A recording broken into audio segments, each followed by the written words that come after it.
Hello friends.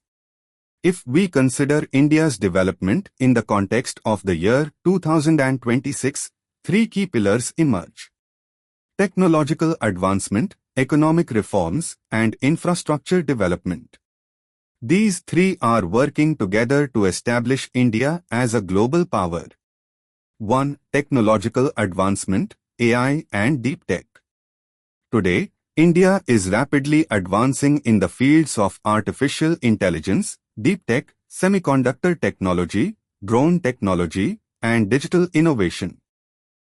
The Digital India campaign has expanded technological access to every village. The startup ecosystem is among the top in the world. The use of AI is increasing in education, health, agriculture, and administration. This sector is leading India towards an innovation-driven economy. 2. Economic reforms, manufacturing and e-commerce. India has undertaken several significant economic reforms in recent years, promoting manufacturing through Make in India and the PLI scheme, empowering the MSME sector, expanding e-commerce and digital payment systems. India is moving towards playing a significant role in the global supply chain. This has boosted job creation and export growth. 3. Infrastructure development, railways and logistics.